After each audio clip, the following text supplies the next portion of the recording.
boa tarde, Santa Catarina, terça-feira, dia 5 de janeiro, e está no ar a partir de agora a versão SC do Jogo Aberto, ao vivo para todo o território catarinense. Seja muito bem-vindo. Para você que está pelo litoral de Santa Catarina e não conhece o Jogo Aberto SC, então fique sabendo, essa é a casa do futebol catarinense. Comigo para fazer o programa hoje está ele, Sandro Ventura, nosso capitão em camisa 10. Sandro, a gente comentava aqui fora do estúdio, antes de vir pro ar, não dá para comentar tudo, só a parte. Mas assim, ó, técnica. Mas é o seguinte, a gente tava falando aqui a respeito do Avaí tá trocando o gramado. Exatamente. Até eu vi recentemente, hoje pela manhã eu vi uma foto, foi publicada no blog do André Tarnowski, blogueiro havaiano. Como é que tá a situação da troca de gramado na ressacada? Simplesmente é um barro só, né? É o que é natural. Ajeita a drenagem. Exatamente, ajeitando a drenagem, tal. Não tem grama o estado da ressacada nesse momento. Pois bem, o Avaí entra em campo dia 28 de janeiro. Isso, Copa da Primeira Liga. Na Primeira Liga, Copa Suminas Rio. O que acontece é o seguinte, o que se fala é que o Avaí teria recebido uma proposta para mandar esse primeiro jogo com o Grêmio fora de casa. Interessantíssimo. Lá em Cuiabá, né? E receberia um dinheiro por isso. Não se fala em valores e tal, mas eu imagino, sei lá, 500 mil reais, por aí. Ótimo. Né? Vou falar por baixo. E aí, nessa condição em que está o gramado do Avaí, inclusive para a disputa do próprio campeonato catarinense, fica complicado. Ou seja, o Avaí vai precisar esperar um tempo para voltar a jogar no estado da ressacada. Até porque pular etapas não é bom, né, Sandro? Exatamente. Seria unir o útil ao agradável, né? O Avaí tiver realmente confirmado essa proposta, faz todo o trabalho de drenagem do gramado, que ano passado nós tivemos um problema seríssimo, o Avaí teve, inclusive com jogadores se queixando, e é necessário para se fazer um bom futebol, um bom time, uma competição de alto nível e montar uma equipe técnica, você precisa de uma condição dentro dos seus domínios, pelo menos razoável. E o Avaí sempre teve como referência esse gramado exemplar aí da ressacada, e nos últimos anos, 1 ou 2 anos, realmente teve problemas. Então, une o útil ao agradável. Nesse momento é importante o recurso financeiro, a certeza de que o primeiro jogo da Suminas tem uma quantia boa em valores para o Avaí. Preserva, não queima etapas do gramado, até porque seria um processo de adiantamento e esse gramado precisa de um pouco mais de tempo para firmar a grama, para não ocorrer aquele problema de placas que se deslocam, se desgrudam. Acaba soltando o gramado? Né? Solta demais, então é uma situação muito conveniente, seria muito bom para o Avaí confirmar essa situação e esperamos que assim seja. Inclusive no Campeonato Estadual, como a gente havia conversado aqui antes, pode haver uma negociação com datas, negociando talvez os primeiros jogos em casa para repetir fora de casa, depois com o gramado já 100% jogado dentro de casa. Porque o Campeonato Catarinense é turno e retorno, e o próprio André Tarnowski, no blog dele, deu uma sugestão interessante, torcedor sempre muito ativo do Avaí, o André, dizendo o seguinte, por que não, a sugestão é dele, por que não fazer a troca de mando num primeiro momento, para que depois, lá no retorno, o Avaí aí sim, com gramado em perfeitas condições, porque o investimento é alto e para depois não pagar caro no fim do ano, prejudicando o próprio time. Vai todo o trabalho por água abaixo, todo o investimento, todo um custo. Exatamente. Então você joga essa primeira parte fora de casa, inverte os mandos de campo. Eu não lembro aqui a sequência, mas acho que tem Metropolitano, Chapecoense, Brusque, se eu não me engano. São alguns dos jogos que o Avaí teria em casa no início do Campeonato Catarinense. Então você inverte o mando de campo. O que acontece em alguns países em relação ao clima, Gustavo, é que as equipes fazem uma temporada, por exemplo, de 1 mês jogando fora de casa, que o clima é mais ameno, é um clima melhor para a prática de futebol, e quando muda a estação, quando muda a temperatura, jogam aí em outra região aqui, justamente com esse problema de reformulação, replantio de gramado, pode haver esse tipo de negociação, porque é necessário. A gente precisa de um gramado bom para que a gente tenha, para que nós tenhamos bons jogos tecnicamente, e isso é fundamental, um tempo hábil para que o gramado realmente se fortaleça e fica o ideal. Falando agora um pouquinho do Figueirense, antes da gente mostrar a participação de todos os times catarinenses na Copa São Paulo Futebol Júnior, Sandro, o presidente Wilfredo Brinninger, no final do ano passado ele esteve aqui no Jogo Aberto TC, ele adiantou pra gente uma série de melhorias que seriam feitas no estádio Orlando Scarpelli para a temporada de 2016. Se faz necessário também. Dentre as melhorias está uma que já começa a ser praticada amanhã, né? As obras começam amanhã, que seria a troca do alambrado por aquele que é conhecido nos grandes estádios no Brasil, na própria ressacada já tem, que é o alambrado acrílico, transparente. Você acaba beneficiando aquela rapaziada que as cadeiras mais embaixo, exatamente, abrindo para ter visão do gramado. Abrindo um novo espaço para associados, você pode explorar aquela condição um pouco mais embaixo das cadeiras, que muitas vezes o pessoal fica em pé por conta desse problema com o gramado, com placas e com o alambrado, que atrapalha demais. Então é uma melhoria necessária, nas novas arenas são dessa forma. Então o Figueirense já começa também dando uma ajeitada no gramado, inclusive nas cadeiras também, falou que pintaria as cadeiras. Isso. Variou a coisa. Inclusive, eu li aí a respeito também de melhorias no Scarpelli, numa entrevista que ele deu para a rapaziada da Rádio Figueira. Alô, Rádio Figueira, grande abraço. Abraço pra galera toda. Aí nessas melhorias, Sandro, estaria a questão da iluminação do estádio Orlando Scarpelli, que seria fortalecido a potência da iluminação dos refletores, o que é fundamental, porque é uma reclamação recorrente de anos. Há muitos anos tem problema de iluminação, o estádio do Orlando Scarpelli dá para jogar, só que tem como também dar uma melhorada. Porque se não acaba prejudicando o visitante, aí o time da casa já conhece um pouco mais. Eu acho que você tem que preservar, primeiro tudo, o espetáculo, bom jogo dos dois lados. Além do que fica mais bonito também, Gustavo. Você tem um pouco mais de luminosidade, fica mais bonito o uniforme, fica mais bonita a grama, fica mais verde. Exatamente. E tudo isso é um contexto geral para que nós tenhamos espetáculos no futebol, não somente uma partida de futebol de 90 minutos. Você chega ali, joga um jogo de futebol, independente da condição, consegue resultado e tal. Não, hoje o futebol passa a ser um entretenimento há algum tempo, já passa a ser. Claro. Você pode explorar um pouco mais de qualidade no seu estádio, um pouco mais de conforto para os torcedores. Com isso, traz um atrativo a mais para associados, que é o grande projeto, o grande foco do Figueirense em qualquer clube. Ter um número de associados suficiente para ter uma autossustentação. Isso faz parte do espetáculo, a melhoria no todo nos estádios é fundamental. Muito bem, Sandro Ventura, que continuará conosco durante todo o programa. E o nosso assunto agora, Sandrinho, é a Copa São Paulo de Futebol Júnior. Tivemos ontem a participação de 4 times catarinenses. Nós vamos ter ainda hoje mais um catarinense em campo, e os 4 que estiverem em campo foram assim. Olha lá, na segunda rodada da Copinha, o América de São Paulo derrotou a Chapecoense 1-0, o Jack venceu o Guaratinguetá pelo placar de 3-1 e o Criciúma venceu o Lemense 2-0. E o Boca Júnior foi derrotado pelo Avaí pelo placar de 5-2. Lembrando que esse Boca Júnior é o Boca Júnior de Sergipe, né? Sergipe. É isso aí. Não é o Boca Júnior do Tevez. Não. Né? Pois bem. Já tá na mão lá? Dá pra gente rodar a copinha? Os gols da Copa São Paulo Futebol Júnior? Na tela pra você. Acompanhe como é que foi então a rodada dos catarinenses. Na sequência, a classificação e o jogo do Figueira, que é hoje, né? Mais uma vez a Chape jogou em Tanabi, agora contra o América de São Paulo. E outra vez veio derrota. Depois dessa jogada trabalhada, Matheus Oliveira botou pra dentro e decretou a vitória do América, 1-0. Em Indaiatuba, o Leão começou com sorte. A zaga foi afastar, a bola bateu em David e entrou. 1-0 Avaí.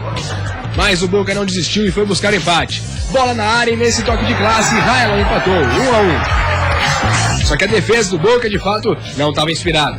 Olha só a lambança que a zaga fez e a bola sobrou para Jefferson colocar para dentro. 2-1 Avaí. Aí, nessa bela descida do ataque azurra, Rafael ampliou, 3-1. Não parou por aí. O Leão foi pra cima outra vez e com calma e categoria, Lucas fez 4-1 pro Leão. O Boca diminuiu depois dessa cobrança de escanteio. Edivânio girando e batendo, 4-2. Mas pra fechar a conta, Vinícius driblou o goleiro e fez o quinto do Leão. Fim de jogo, Boca Júnior 2, Avaí 5. O Jack enfrentou o Guaratinguetá e no rebote, Bruno abriu o placar, 1-0 Joinville. Agora, olha a qualidade da batida de primeira do capitão tricolor. Zagueirão André ampliando pro Jack, 2-0. Mas o Guaratinguetá não se entregou fácil. Vitor bateu de esquerda e diminuiu, 2-1. E quando caiu a chuva, o Jack foi pra Bafa pra matar o jogo. Mas o golzinho sofrido, hein? O que importa é que Antônio Carlos botou pra dentro. Fim de jogo, Guaratinguetá 1, Joinville 3. O Criciúma pegou o Lemense e depois desse lançamento, o zagueiro do time paulista esqueceu a bola. O Tigre aproveitou. Leonardo fez 1-0. No segundo tempo, Jefferson foi pra cima, acreditou na jogada, bateu de esquerda e o goleirão a aceitou. Fim de jogo, Lemense 0, Criciúma 2.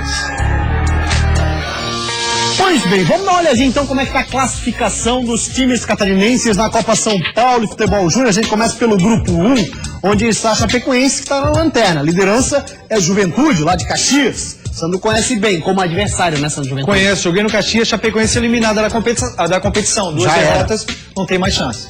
Virando a página, vamos ver quem é o outro catarinense em qual grupo. Olha lá, é no grupo 8. Joinville bem, hein, Sandro? Líder, 6 pontos. É um time muito bom do Fabinho, bom treinador. Já fez o campeonato estadual, a Copa Sub-20 também foi muito boa.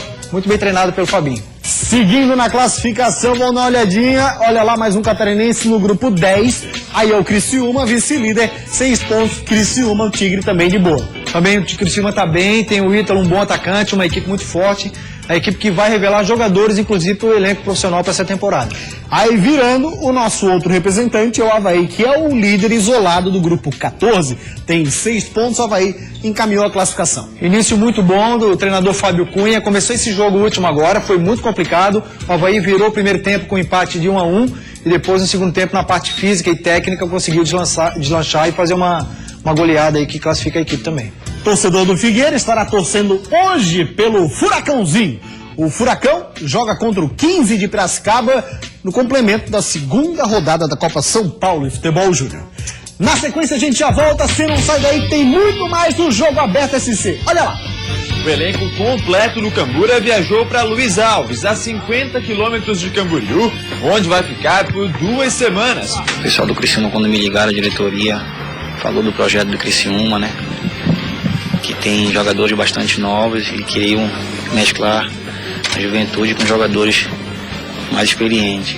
A Chapecoense manteve uma boa base do time do ano passado, mas perdeu algumas peças importantes. Voltamos com o Jogo Aberto SC e agora a gente destaca no início desse bloco o Figueirense, a parte profissional. Olha só a matéria que foi publicada no site infoesport.com.br, fazendo uma análise dos números do Everton Santos no período em que ele esteve no futebol da Coreia do Sul. Olha lá. Os números de Everton Santos na Coreia. Atacante contratado pelo Furacão, atuou em 43 partidas num só ano. Foram 43 partidas porque em 2014, viu, Sandro? Ele jogou uma parte da temporada aqui no Brasil e uma parte da temporada na Coreia. Por isso que chegou a 43 jogos disputados. Bom número. Pois bem, olha lá. Em 2014, ele jogou pelo FC Seul, fez 20 jogos nessa equipe, conseguiu 7 vitórias, 9 empates e 4 derrotas. A estreia dele foi no dia 19 de julho de 2014, no empate de 1-1 com o Jeju United. E nessa partida ele entrou aos 39 do segundo tempo e fez o gol do empate. Total de gols, apesar dos 20 jogos, 3. Todos eles marcados na Liga Coreana. A gente lembra que a equipe dele também disputou a Liga dos Campeões da Ásia. Jogos como titular, 15. Jogos como reserva utilizado, 5. Jogos como reserva não utilizado, cara que fica no banco e não entra, 4 partidas. Agora a temporada 2015, o que me parece talvez mais importante para uma análise do Sandro Ventura. Vamos ver 2015 como é que foi do Everton Santos? Olha lá, 2015 assim, ó. Ele esteve em 2 clubes, no FC Seul, e depois ele trocou lá no finzinho, ele acabou indo para o Ulsan Hyundai. Fez 30 jogos na temporada, um retrospecto de 12 vitórias, 2 empates e 8 derrotas, marcou 5 gols, 4 na Liga Coreana e 1 na Liga dos Campeões da Ásia. Jogos como titular, 13, um pouco menos do que a temporada anterior. Jogos como reserva, 17, reserva utilizado. E ficou apenas no banco e não entrou em 4 oportunidades. Te pergunto o seguinte, Sandro Ventura, essa situação dele ter jogado 13 partidas como titular no ano passado traz o Everton Santos para Florianópolis com condições físicas ideais para chegar por aqui e, quem sabe, compor o elenco principal do Figueira já? Olha, Gustavo, no exterior é muito comum jogadores não serem utilizados em todas as partidas. Mesmo que tecnicamente ele seja o titular, seja o mais qualificado, às vezes há uma oscilação em relação à utilização. Às vezes é preterido para algumas partidas, talvez um pouco mais tranquilas, o jogador passa a entrar no decorrer dos jogos para ter até uma preservação na parte física. Então é muito comum. Primeiro ano é de adaptação. O Everton já chegou bem. Esse gol contra o Bragantino, importantíssimo, deixou a marca no acesso do Figueirense. É um jogador que não tem problemas físicos, tem um histórico bom em relação a lesões, conhece agora o retorno, conhece a cidade, conhece o clube, isso facilita a adaptação. Tecnicamente é um jogador cheio de recursos. A questão dele, assim, de gols, nem me espanta, assim, fez 3 gols num período e 5 no outro, porque o Everton nunca foi um cara de muita definição. Não, ele é um cara mais jogar pela beirada do campo, de servir, inclusive ajudar na defesa. Ele não é um artilheiro nato, é um jogador para jogar na frente, no ataque, ajuda na marcação. principalmente na linha de 3, no 4-2-3-1. É um jogador muito versátil, muito bom técnica e taticamente, de fácil adaptação a qualquer esquema. Foi o que nós podemos acompanhar esse gol contra o Bragantino, foi espetacular no acesso. E é um jogador muito bom tecnicamente, é o tipo de contratação pontual que você sabe que vai ser utilizado e muito provavelmente será o titular da equipe. Aí, obviamente, são imagens de arquivo, Everton Santos que deve se apresentar amanhã junto com a delegação do Figueira. 13 jogos em 2015, Santos, 13 jogos como titular. É, uma temporada geralmente você tem de 30 a 40 jogos, talvez alguns por suspensão, lesão, titularidade, outros participou durante o decorrer do jogo. Mas é um jogador que pode ter certeza que vai vir para agregar, vai dar muita qualidade à equipe figueirense, como foi na outra passagem por aqui. Boa sorte então para o Everton Santos, está chegando no Furacão do Estreito, está confirmado. Situação de Marcão e Cleitinho, ao menos aquilo que a equipe de reportagem do Jogo Aberto SC conseguiu apurar é a seguinte: muito dificilmente os dois permanecem no estádio Orlando Scarpelli para a próxima temporada, pois a proposta para ambos, para deixar o Scarpelli, é muito boa. E aí a gente tem, óbvio, reconhecer Sandro Ventura na disputa do mercado e, é claro, o jogador que tem uma carreira curta precisa ganhar dinheiro. Exatamente, principalmente o Cleiton, que ainda é muito jovem. O Marcão fez gols importantes, isso cria realmente um mercado para esse atleta. E o Cleiton, por ser jovem, por ter jogado também numa seleção, é um jogador com mercado e certamente vai deixar o Figueirense. Vamos falar agora do Cambura, que vai disputar a principal divisão do campeonato estadual. O Camboriú já está se preparando, a rapaziada viajou para longe de casa, pensando, claro, em entrar 100% no campeonato estadual desse ano. O Camboriú Futebol Clube iniciou com tudo a preparação para a disputa do estadual desse ano. O elenco completo do Cambura viajou para Luiz Alves, a 50 quilômetros de Camboriú, onde vai ficar por 2 semanas, realizando a pré-temporada. No elenco, as caras novas e outros velhos conhecidos, que ajudaram o Cambura a conquistar o acesso no ano passado. Entre eles o goleiro Rodrigo Rocha e o atacante Brazão. Em uma mescla com jovens da base, a diretoria espera fechar o elenco com mais 1 ou 2 contratações e, dessa forma, lutar pela permanência na primeira divisão do campeonato catarinense. Legal, fazer pré-temporada em Luiz Alves, agora também tem o detalhe, a rapaziada tem que estar com o freio de mão puxado e não não sair por aí, meu Brazão, fazendo visita no Salambix. Olha, realmente um histórico, Luiz Alves, pela melhor cachaça. Uma das melhores do estado, do Brasil. Do Brasil também. Então tem que cuidar nas visitas no tempinho de folga. Mas tem um gerente de futebol que é muito esperto, que é o Rodrigão, grande zagueiro, gente finíssima, conhece demais de futebol. Agora na nova função, vai comandar e coordenar e orientar essa galera aí no momento de folga. Então um abração pro Rodrigo aí, boa sorte na nova empreitada também. Vamos falar agora do Joinville, notícia que foi publicada na editoria de esportes do portal Joinville.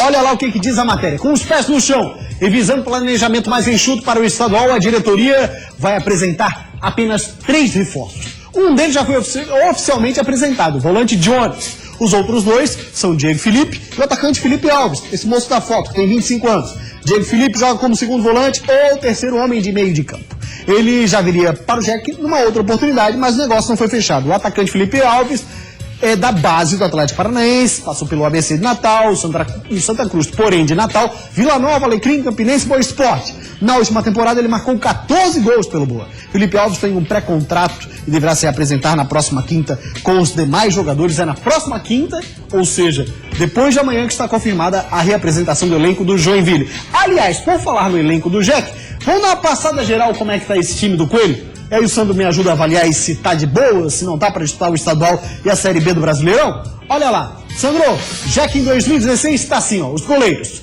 Agenor e Jonathan. E também tem o Matheus do Sub-20. Bons goleiros, a Agenor fez uma campanha espetacular no campeonato, embora tenha sido rebaixado, e tem goleiros reservas também à altura, tá muito bem servido no gol.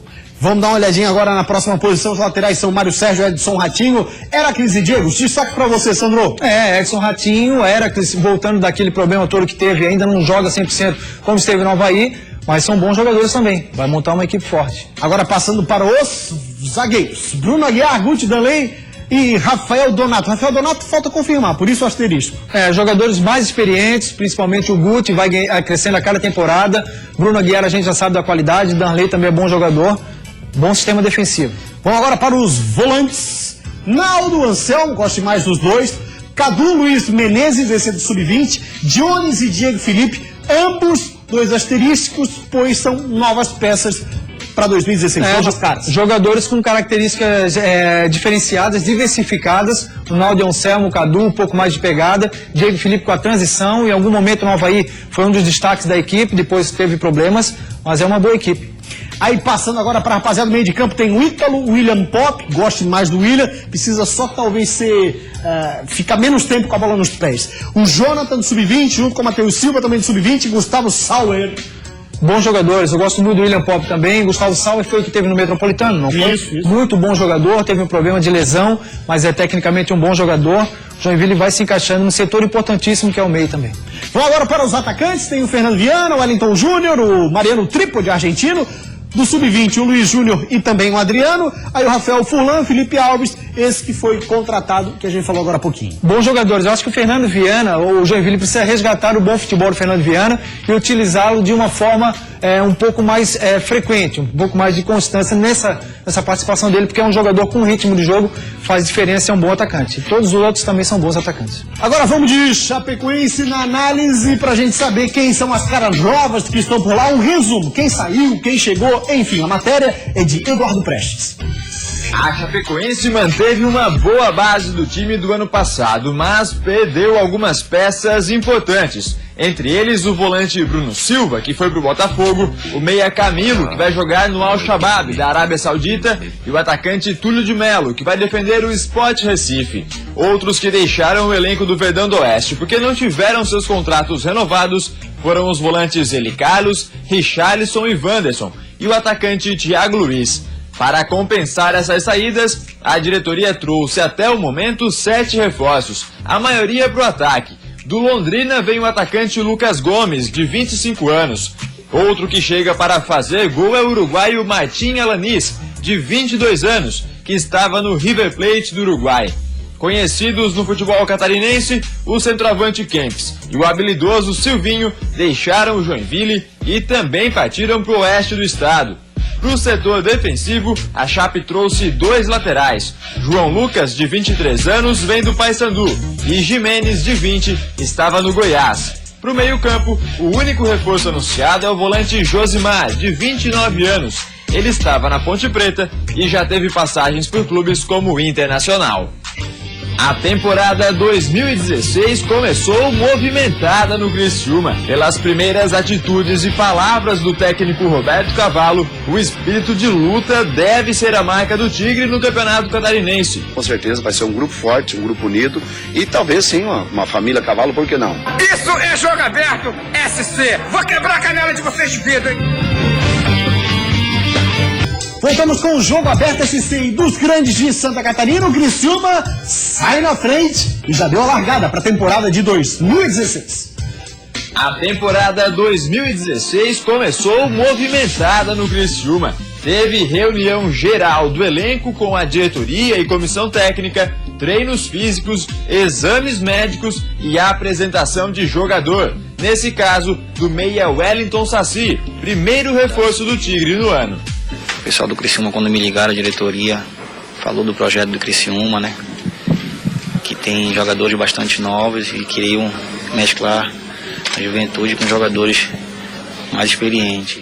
Pelas primeiras atitudes e palavras do técnico Roberto Cavalo, o espírito de luta deve ser a marca do Tigre no Campeonato Catarinense. Com jovens da base e jogadores experientes, a ideia é formar uma espécie de família no sul do estado.